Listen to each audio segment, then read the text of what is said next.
4 men were tentatively identified and a trial was set for September 1929.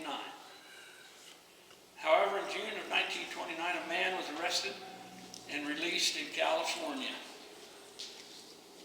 The fingerprints sent to Washington, D.C., and later matched the print found on the doctor's rear window. The print belonged to Jake Fleagle. Now the authorities had a reason to go to the Fleagle Ranch near Marienthal, Kansas. Jake plus 2 other men were arrested for the murder. Lots of evidence was found at the ranch linking the family to the robbery.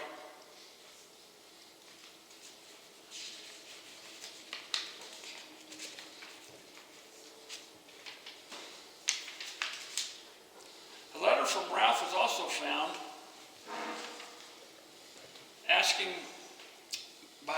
asking for his share of the loot to be mailed to a town in Illinois. When Ralph went to collect the cash, he was resisted as well. After being returned to Lamar and later to Colorado Springs, Ralph confessed to the Lamar robbery and named his brother Jake, as well as George Abishire, who was then arrested in Grand Junction, and Howard Heavy Royston, arrested in California. When these men learned that Ralph had ratted them out, they confessed their part to the robbery. Separate trials were held in October 29.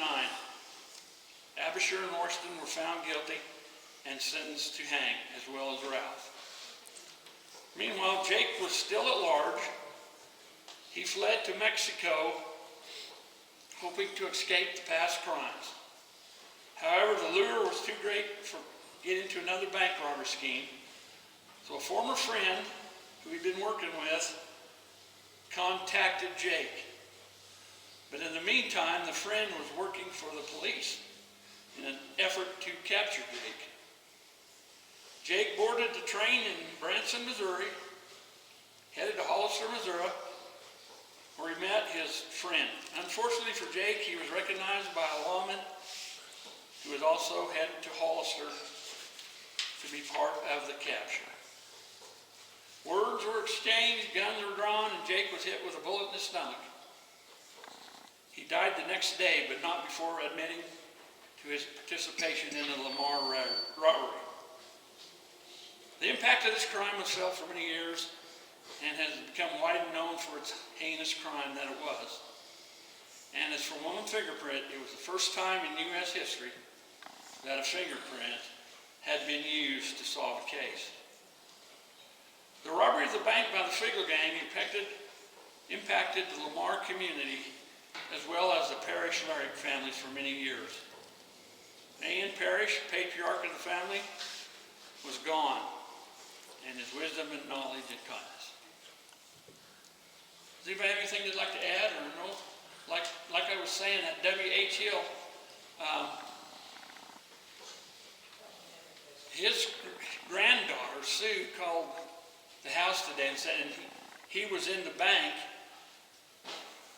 when it was robbed, and he didn't get shot, but he got blood on him. And he was the one that made the lay on the floor. Helen? This doesn't have to do with the shooting at all.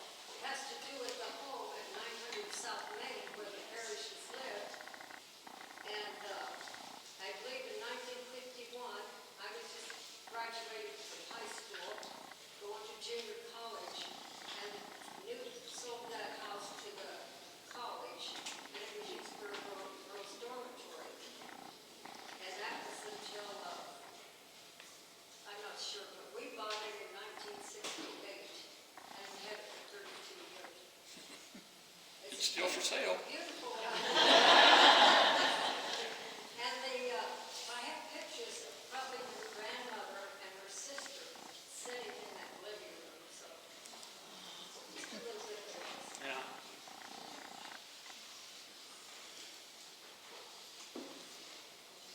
Anybody else want to say anything? Buddy? Oh, excuse me, Justin? Yes, sir. I don't know if people realize how important he was, but state of Colorado closed down the legislature and they all came down to his funeral. And A.N. would have been the governor of Colorado in just a few years. That's how popular he was. He left a mark here that you can't cover up. Yeah, like I tell Tom every now and then, I sure wish we'd have been around to talk to him and stuff and, you know, spend some time with him. If there was one person in the world I would have liked to interview from the past, it would have been A.N. Parrish.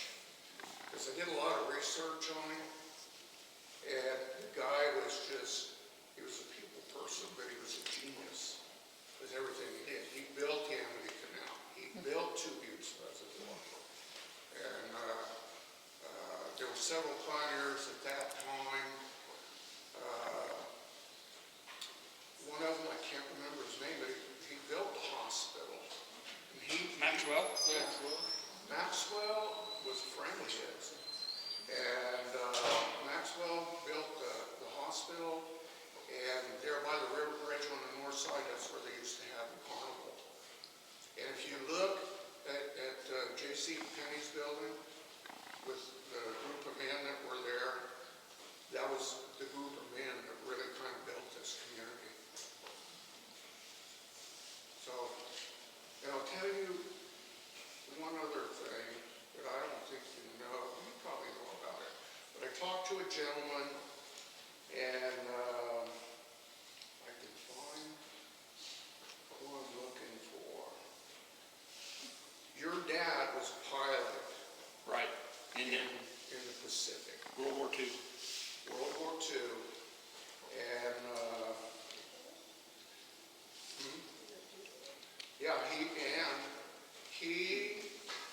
there was I talked to an older gentleman here. Who was the governor of Colorado? John Love. What's that? John Love, he was in that same squadron. Yeah, And also another governor, I can't remember his name, but he was another famous Colorado politician there. anyway, when the governor's plane went down on an island, your dad went in and saved him. And every time that the governor came to town, when your dad couldn't get around as well, this gentleman would take him to see the governor. Who was the governor in 72? That's when it was. It wasn't Love. Was it Charlie Roma? No, That no, was he later. wasn't Vanderhoof, was it? Vanderhoof was in. Vanderhoof. Yeah, It was that- Vanderhoof. He and Newt were good friends. And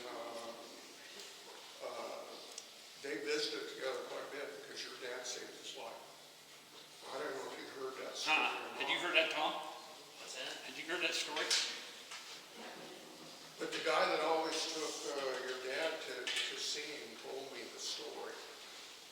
And I was kind of surprised. I thought, Jim and Tom probably don't even know about that because, you know, your dad was hunting and fishing. He didn't talk about this. So, and there was a lady that talked, I think she talked to, What's that? there was a lady that talked to Scott. And she said when he was in the war that he flew the Burma hump. You flew what? You want to come up here? I appreciate the offer. When he was in World War II, he was an Air Force pilot. Yeah. And he flew the Burma hump. It was a Burma hump or Burmese hump or something like that. But the problem was they didn't have any oxygen and they had to get so high. Yeah. And they said when he come back from there, that was part of his problem. Yeah. Was oxygen deprivation. Yeah, he had some issues about it, but I thought and the guy that was telling me the story is the guy that would know, because he knew of your dad and he knew Vanderhoof too. Vanderhoof would always come to Lamar for like the two-shot, Yeah, yeah. It's because he felt that close connection to this part of the world. So anyway, that's research on this, there could have been all kinds of side roads you could have taken on this. Yeah, And that's so I just kind of tried to get the highlights of what happened. Like what I was reading earlier, a lot of that stuff about his personal life, I didn't know. about what? His personal life, I didn't know. Oh, your grandpa? Yeah, being Parrish to Grandpa. You know, I didn't realize that his dad died when he was 5, and he was taken back east to grow up. And I didn't realize that till I got to digging into this stuff. So it was pretty good. I mean, you could put this stuff together here, and you could talk for 3 days about everything that. Well, because like where his house is, you know, it's still there, but they're changing things out there. The ditch right behind the house on the east side was the end of the Lamar School District. Because A.N. wanted his kids to go to school in Lamar. And they ran electricity, they ran the first line of electricity down to Bristol, but it went right past A.N.'s house. Because he was the first person to have electricity out there too. They're just Yeah, and they were the furthest ones east in the school district. On account of that.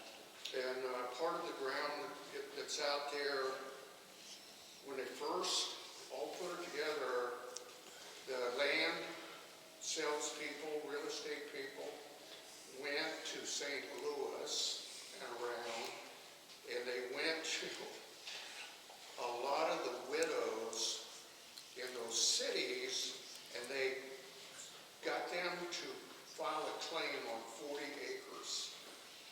And then when they came out, and this is the whole country out here, and I've got a list of all the widows that did it, but they put all of those together, and then the real estate people bought those 40-acre tracts from the widows, and then came out and sold the ranches out here. And the Parrish Ranch was how old? It was homesteaded in 1888. My family came out here in 1886. They settled in Wiley. So it's funny, because I'm pretty sure they did business. Oh, I'm sure they probably did, yeah. Tom, you got anything to add? No, you did a good job. David? Jim, so the two men that were convicted and sentenced to hang, did that happen here? Did they actually hang? Was that in Prowers County? Yeah, they did hang them in Canyon City. Canyon City, yeah. 4 of them, and they were all hung by 1934, so they didn't have these 40-year appeals like they do nowadays. But the trial was here.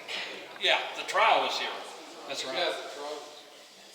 And they said when they had their funeral that the car procession went from Methodist church clear out to the cemetery. 2,000 people. There was 2,000.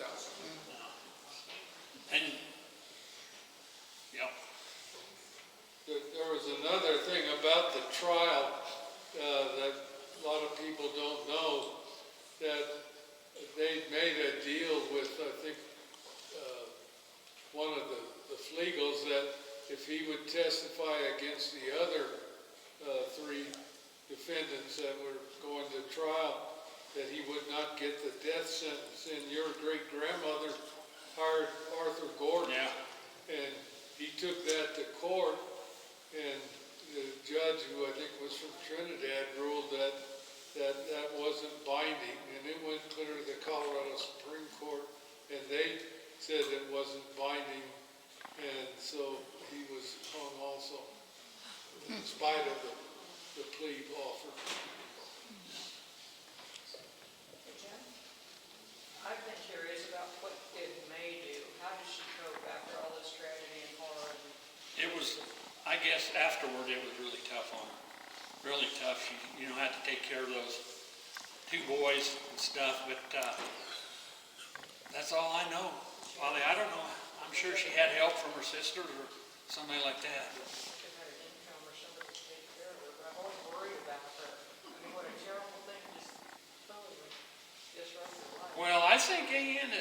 by then was had a little wealth to him. Still have the house. Still had the house and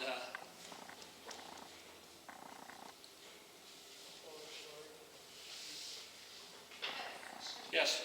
In the pamphlet, it talks about the parish town being out there at the ranch. Do you know anything about that? Well, it was there for a while, for what, I think, 20 years? Yep.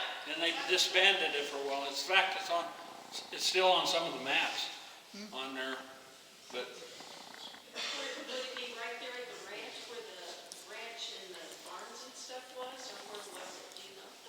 I don't have any idea yet. But I knew it was there at the homestead. There. So Jim, that would have been, A.N. would have been the first person to live there. Right. Yep. Because at one time, that place was a show place. But it's sure fallen on hard times since then. Yeah, so, Anybody else? well, I appreciate your attention. I appreciate your questions. Jim, talk about the dresses in the doctor's bag over here, the artifact. You're going to have my wife talk about them because I know nothing. Well, these were, this dress and then the clothes that are hanging over here were things that we got from the ranch when Margaret died. And she had kept them, they were in a suitcase, and really that's how they've been for, these 50 years. This dress is kind of a fancy one. It's really, the fabric is really deteriorated. But it reminds me of like a party dress or a wedding dress maybe. And all of them, except the white, it's a white dress behind the blue one. That one is like a matronly dress. It's real wide. But the rest of them